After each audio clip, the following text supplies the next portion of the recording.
guys, welcome to the next session. I'm going to hand over the stage to Aditya.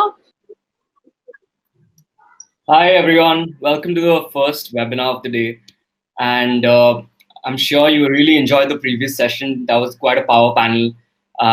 And now we have Khushbu Davda, who is the founder, partner, and principal designer at Studio Emergence, an emerging practice focusing on process based design. Her design process seeks to bridge the gap between the material properties, contextual parameters, and digital techniques. The studio is known for their research and education in biomimicry, parametric design, and their flair for fluid morphologies in design. Their design for the Andheri metro station facade won the design competition held by MMRDA, and they were working with various large-scale architectural firms to enhance their designs with parametric design tools and digital fabrication technology. While most of us have heard the term parametric design, the importance of this methodology and its impact on the future of design is yet to be explored, which is exactly the topic for today, parametric approach to design. Take it away, Khushbu. Hi, thank you for the introduction. Great. So yeah, sorry for the delay, but yeah, we'll start. Yeah, you can just click on hide so that banner Yes. will hide. Sure. Okay, perfect. That's good. Okay. So so we are talking about parametric approach to design, and these are some of the things we do. We not only consult architects and interior designers for consultancy, we also have our own practice where we do parametric design for different scales of architecture, from high rises to urban installations to urban design projects. So this is mostly to be in the practice to understand all the materials and everything upcoming, and so that we don't lose touch. But primarily our practice focuses on parametric consultancy.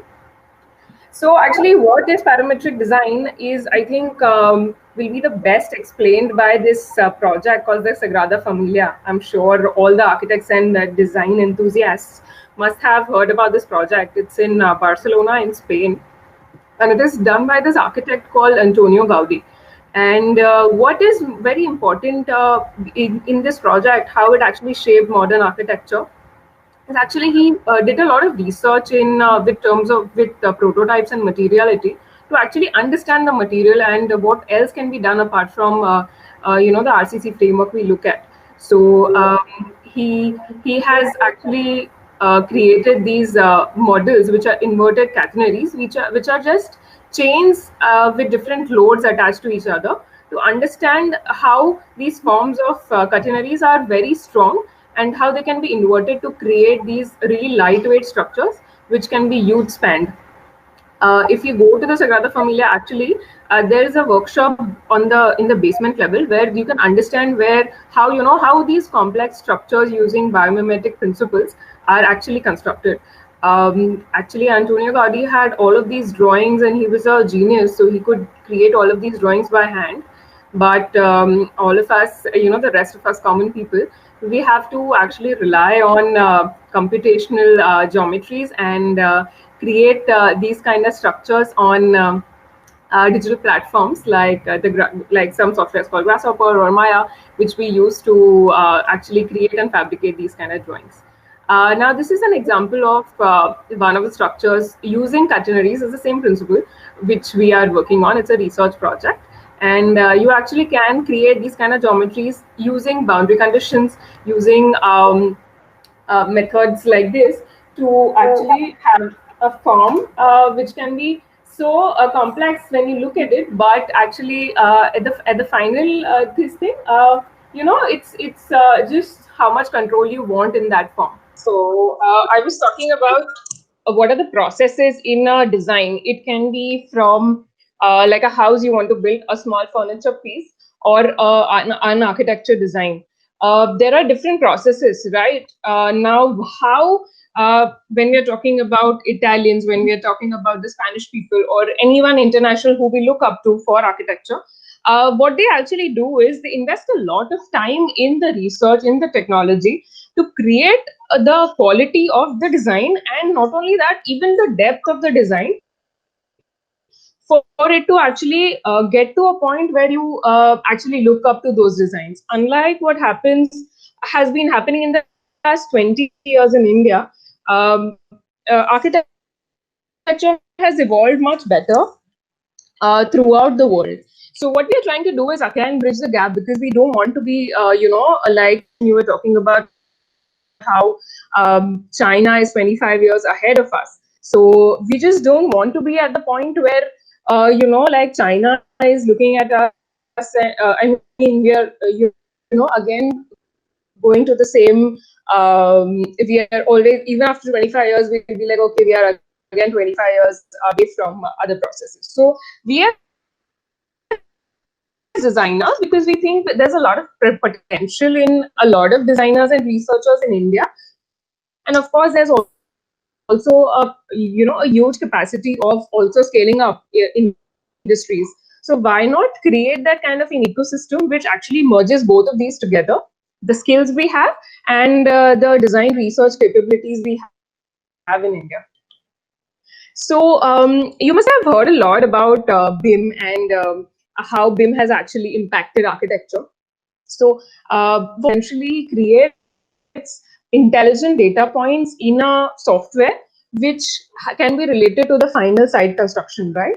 So, and what parametric design with your BIM model or your software or your design, basically, to make it flexible in the way that you can even create changes according to the site changes that during the phase of construction. This is another installation that we did in Worli. So this was like a whole facade study that we are doing, and at that time somebody had approached us to make this particular installation because they had a event going on. So we made a science event, a STEM event going on. So we made this particular thing, which is like a self-standing wall. We use the curves, which is based on the sine curve frequency, and it was actually balanced such that this entire wall could be self-standing. So if you make like a general straight wall, it's not going to be standing on its own. It needs braces, it needs columns, it needs beams.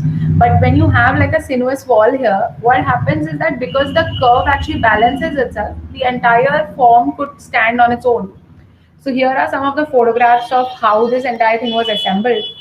And we also had these principle of sun shading here, wherein we were actually trying to understand if these panels that are put on this entire facade, if it is placed such that maximum heat gain is possible during the winters, and the angle at which during the summers we have the sunlight coming in, it is the minimum.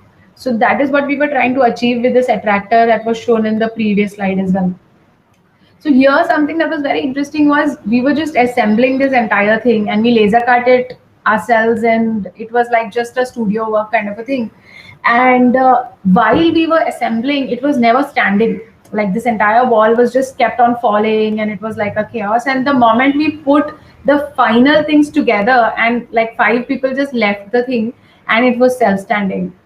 So it shows how we can actually rethink buildings also, and how a beam and a column doesn't need to be like a hero element in the building. It can be more biomimicry, and it can be self-standing structures such that all the elements in a structure becomes very important, rather than having these hero elements in the buildings and then everything else is just more aesthetic.